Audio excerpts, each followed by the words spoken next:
Hey, you're a single mom just like me, and maybe you want to work from home and you need to know what kind of craft businesses would be a good idea to start running from your home. Stay tuned, I'll walk you through what I've done.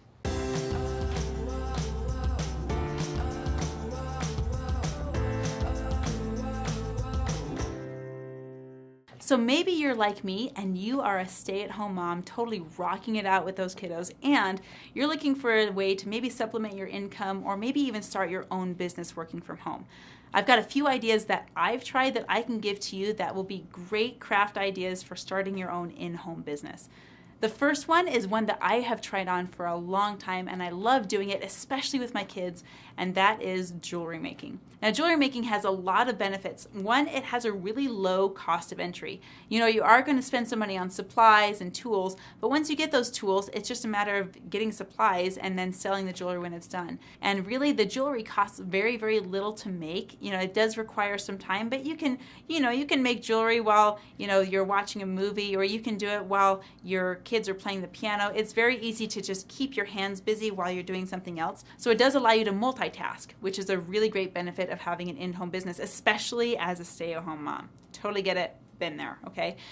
You can also cater to your level of experience with jewelry. Jewelry is very simple to get started, and even if you think you have no skill, anyone can put two pieces together. They can put a pendant on a chain and call it a handmade item, right? If your skill level is a little bit higher, you'll start doing wire wrapping. Maybe you'll start doing some soldering with some silver. Whatever your skill level is in jewelry, there's a market for what you can produce. Okay, so it's super easy to get into, it's got a very low cost of entry, and it's easy to sell and market online. Everyone wears jewelry, everyone's always buying it. The second craft idea that you can do from home is actually to sell clothing, and it can be anything from baby headbands to maternity clothing, whatever clothing you want to make. When you are selling clothing online, you do need to make it a little bit niche specific, meaning you need to have your own style or your own flair. In fact, I have a friend of mine that makes maternity and nursing clothing from her home. She's developed a couple different styles, a couple different patents, and her flair is her clothing doesn't look or feel like maternity clothing. In fact, you could probably wear it when you're not pregnant, when you're not nursing. And Marlena has created a beautiful line that's very trendy, very stylish, and I know that if that was what I needed in that market, she's the number one person I would go to because I know I wouldn't look frumpy wearing her designs. So create a niche for your brand, know who your target market is, and create clothing that would appeal to that target market. Another in-home craft business idea for moms is art making. Now, art has a huge gamut of possibilities. You could be a watercolor artist, you could be a charcoal artist, you could be a clay and pottery artist, you could be a home decor artist, you could create glass, you could be working with that. All of these different forms of art. And one thing I love about being an artist is that every piece that you make is going to be unique. It's going to have your own style, and no one will be able to get it anywhere else. So this one is great if you really love doing trade shows.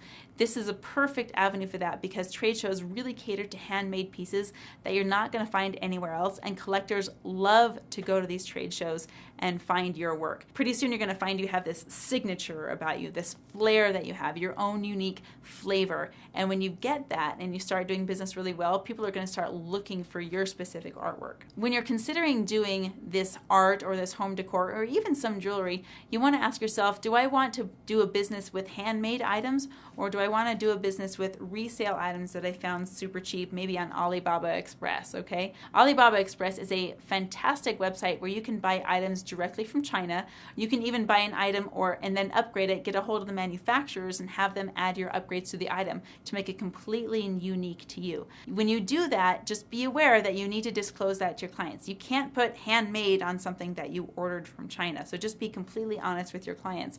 But you have the ability to buy it at wholesale and then sell it at retail. If you find that you want to do something in bulk, that's a great option because it's a huge time saver for you, and then you can start getting into more e-commerce, selling on Amazon, selling on Shopify, and even doing some drop shipments instead of having to have a whole inventory in your home. When you're selling crafts from home, that's something to really consider. Is your home going to be filled with inventory? Do you have room for inventory? One of my rules for creating crafts in e-commerce is it small, is it lightweight, and is it easy to ship? because I'm going to have some inventory in my home no matter what, and I want to be able to get it to the customer easily and effortlessly. I'm also going to have to pay for storage if I store it somewhere else, for example on Amazon. They do have storage fees there, and you want to take up as little room and have as little shipping requirements as possible. Just a quick tip, if you're selling on Amazon and you have a really less expensive item, maybe in the less than $20 range, you're not going to make any profit on your item if it's not at least $12 because of the storage fees and because of the payment fees that you're going to have to make to Amazon and all of those things rolled into one. Your item needs to be at least $12 for you to make any kind of a profit. So if you're thinking low item, that's as low as you want to go. So those are just a few of the craft ideas that you can do at home to create a business, whether it's a side income or whether it's something that you want to do more frequently. My top tip for in-home craft makers, if you're starting a business, is to get into trade shows, okay? And when you get into trade shows, you want to create an appealing booth for those trade shows. Understand whether or not you need electric, whether or not you're going to have lights or a computer in your booth. Understand how much room your booth is going to take up. Understand what it's going to take to tote your product in and out of the trade show.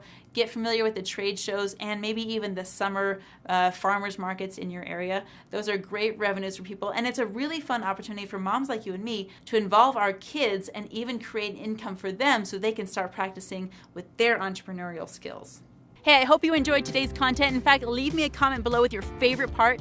Hit the subscribe button, and if you're curious to know how can we build a six-figure business, maybe we want to do it together, you and me, hit the link in the description and I'll walk you through it.